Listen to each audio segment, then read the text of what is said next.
नमस्कार मु मयूरेश स्वागत करुच्ची एनएनएस ओडिया को लॉकडाउन स्पेशल आमर गपसप आम सहित अच्छा जेके महांती जेके महांती जे hotel association of India secretary एवं hotel and restaurant association of Odisha president अच्छा ओडिशा रे मात्र दुईटी होटेल थिला जेतेबेले राजमहल होटेल और पुष्पक होटेल आधुनिक होटेल प्रथम स्वाद देते ओडिशा को मिस्टर महांती आपको स्वागत करुँ आम कार्यक्रम को तो संप्रति कोरोना एक भयावह वातावरण सृष्टि कर सारा विश्व रे एते होटेल इंडस्ट्री केते क्षतिग्रस्त सबुठू वर्स्ट अफेक्टेड होती होटेल इंडस्ट्री कहीं एटा जो फेब्रुआरी जो सबुआड़ू कोरोना भाइरस जो मातिला आमर मार्च 22 परठू पूरा ताला पड़गला खाली आम होटेल नुह सबू होटेल ओडिशा सबू होटेल सबू रेस्टोरेंट इटिंग जॉइंट्स जिते थिला सब तक ताला पड़गला तो एपर्तंत ताला पड़ी रही मे 3 पर्यंत ताला पड़ी रही hotel industry when we talk about hotel industry in India आम एम्प्लॉय करुँ 4 कोटी लोक बर्तमान समस्त घर बस वर्स्ट अफेक्टेड मु कहीं कहूँ कहीं आपणकर मे 3 जो ओपनिंगटा डिक्लेयर हम से लोक भी डर एरोप्लेन चलने को कि ट्रेन रे चलने को बस रे चलने को पाखापाखि बसवा भी लोक डरवे सो होटेल इंडस्ट्रीटा को पुणी रिवाइव करने को आहुरी कम से कम 6 मास दरकार सो 6 मास पर्यंत मेजर प्रॉब्लम होची आमे अबिका लोक माने को दरमा दबु कहूँ तो इनकम होता बैंक को इंटरेस्ट दिया जाऊला रिपेमेंट हो जाऊला प्रिंसिपल स्टाफ मैंने भी दरमा पाते बर्तमान after opening overheads electric bills एगुरा सब रहिबो स्टाफ मैंने दरमा पाइबे कोठू बैंक सुध पाइबे कोठू कि प्रिंसिपल रिपेमेंट कोठ पाइबो so after opening of the lockdown I think आहुरी बहुत प्रॉब्लम्स आम एंटिसिपेट करूछु आउ जदि इनकम न रहिबो 4 कोटी लोक मालिक माने मासे 2 मास दरमा दी परिवे ताको रिजर्व फंड रू तापर it will be difficult for owners to pay salary salary is one component the other component is bank रो सुध रिजर्व बैंक ऑफ इंडिया कहीदेले जे 3 मास डिफर कर दउछु इंटरेस्ट अरे जदि गोटे लोक रोजगार न कर इंटरेस्ट दब कौट तो 3 मास डिफर करदे it is of no use to the hotel industry और एनी इंडस्ट्री तो लॉकडाउन खोलिला परे मध्य कोरोनार गोटे भय रोचे कारण आपड़ देखिए जितेबाला लॉकडाउन खोल से हुए तो किसी लोक बाहर राज्य ये आसपारती एठू बाहर राज्य जाकि होटेल मान भर रही पारती तो से भी किसी कोविड-19 पॉजिटिव थिबार आशंका करा जाउची तो तापर भी आम जो होटेल इंडस्ट्री मैंने अच्छा से जो मैनेजमेंट अच्छी जो डे टू डे मैनेजमेंट करेंगे से सोशल डिस्टेंसिंग बा ये सब जो पैरामीटर गवर्नमेंट रखी मास्क पिंधा ये सब देकी करेंगे ना से all parameters will be maintain कहीं आम it is in our own interest for the staff for their health for the guests समस्त को पे for the society in general तो समस्त को पे all parameters we will have to follow in 100% parameters follow करा तो जहाँ आशंका करा जाउची जे कोरोना परे विश्व समुदाय एक आउ एक युद्ध लड़े को जाउचंती ये जो इकोनॉमिकल टर्मोइल हवा को जाउची कोरोना परे सेथिरे आपण जा कहले जे होटेल माने जो इंटरेस्ट दवा पई बहुत कष्ट हेबो एवं होटेल रो जो स्टाफ पेमेंट्स अछि सेथिरे भी आपण दवा पई गोटे 2 मास भीतर देबे किंतु रिवाइवल पई बा सरकार को पाखरे किछि दाबी आपण एमती अछि उपस्थापन करिया पई चाहउछन रिवाइवल पई के देखंतु प्रथम हैला सर्वाइवल जदि सर्वाइव करिगलु ताहले रिवाइवल रो क्वेश्चन आसुछ वर्तमान survival is dangerous because government एपर्यंत कौन से पैकेज देना फाइनेंशियल रिलीफ कि इलेक्ट्रिसिटी जो मिनिमम चार्जेस था मिनिमम डिमांड चार्जेस ताकि भी उठे ना आउ बार लाइसेंस फीस ताको डिफर करचंती तो डिफर करदेले जून पर्यंत किंतु जो बाहर न चलुची लाइसेंस फीस गोटे लोक आनिक दब कौट लाइसेंस फीस कहीं दब बाहर न चलले डिफर करदे तो सॉल्यूशन नो ना बैंक इंटरेस्ट ताको से डिफर करदे किंतु से इंटरेस्ट तो पड़ो से इंटरेस्ट पुणी प्रिंसिपल संगे ऐड हो सो जो पीरियड रे इनकम ना लोक इंटरेस्ट दब कौटी माने it is something like giving tax without earning. This is a very grave situation जोटा को भारत सरकार को आम लिखिक देचु भी जे बैंक जो लोन अच्छी इंटरेस्ट अच्छी सेटा 1 ईयर मोराटोरियम करा जाऊ। So moratorium without interest, only then the MSME or the hotel industry or tour operators will be able to survive.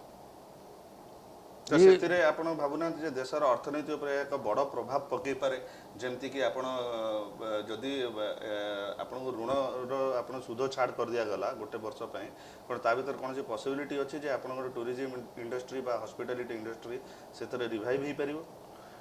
You see, that is one way of revival. That is one way of revival. जदि छाड़ न करूचंती there will be mass unemployment. सेटा 4 कोटी लोक जदि unemployed हो जिवे, what can the government do? How can the government provide employment? So government को सब आडू चिंता करिया पड़िबो। Government is only now protecting the bank row interest को protect करछ। Reserve Bank and has made a policy where banks interest is first protected, तापरे promoter मानकर।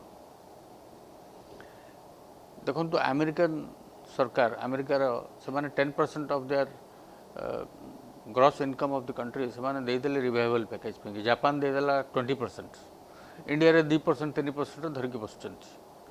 सो first thing is survival of the industry MSME sector and others. जदि survive करेंगे लोक चाकरी कर जाउचंती and then we think of revival and then growth. तो प्रथम है सर्वाइवल।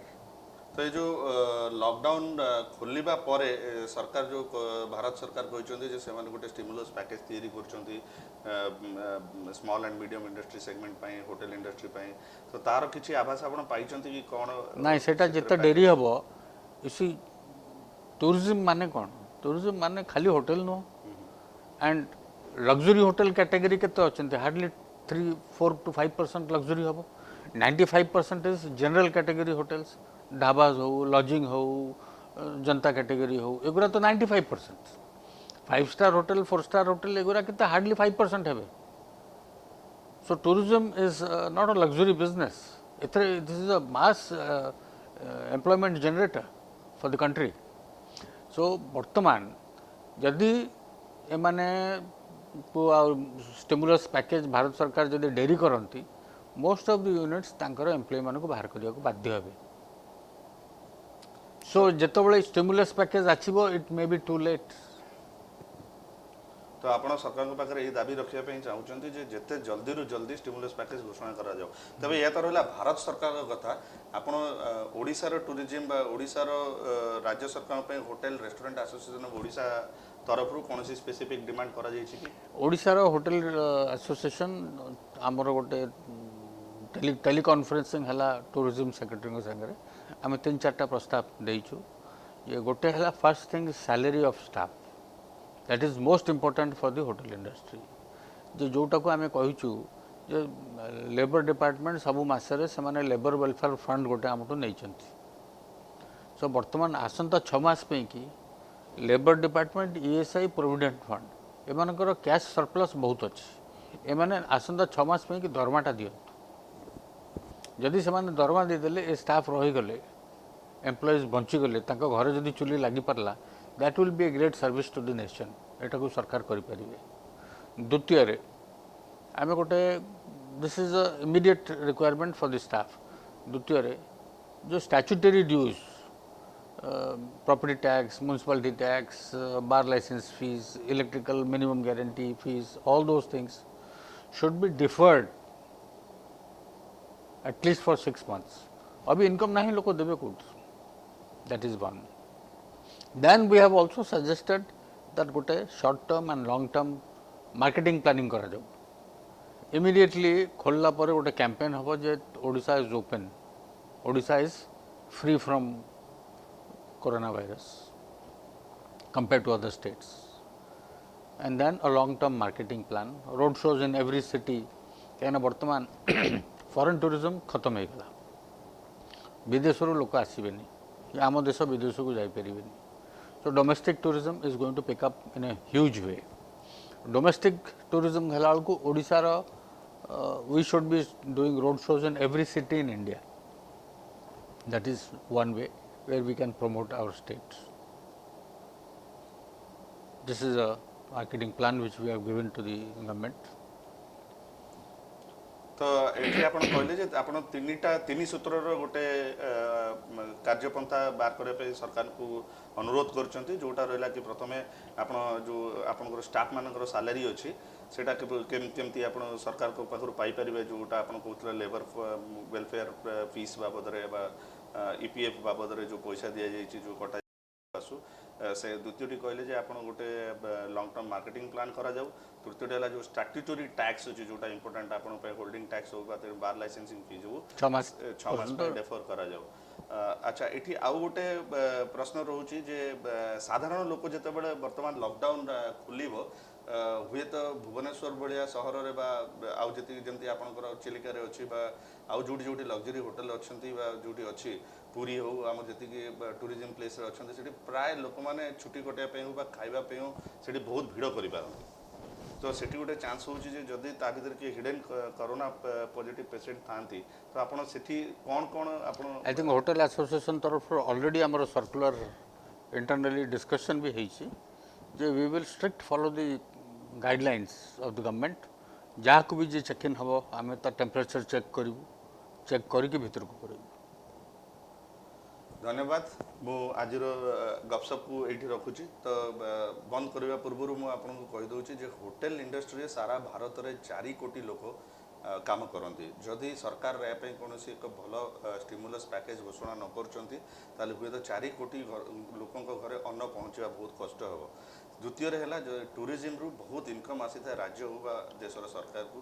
तेणु एवं जेहेतु बाहर पर्यटक मैंने आसबार कौन संभावना नाई, तेणु से डोमेस्टिक टूरिज्म रे मार्केटिंग को जिते आग्रेसिव करेंगे तो सेते शीघ्र आमर ये लोकल होटेल इंडस्ट्रीज माने रिवाइवल करें। तृतीय जो जो स्टैट्यूटरी फीस अच्छी सेटा तो सरकार कर विचाराधीन अच्छी। सरकार चाहिए जे सेटा 6 मास कि वर्षे कि 3 मास पर्यंत जहाँ भी अवधि करेंगे तो से एक्चुअली जदि किसी छाड़ कराए हुए तो सालेरी देवाई होटेल मालिक मानक कौन असुविधा न हो पाए। नमस्कार, धन्यवाद।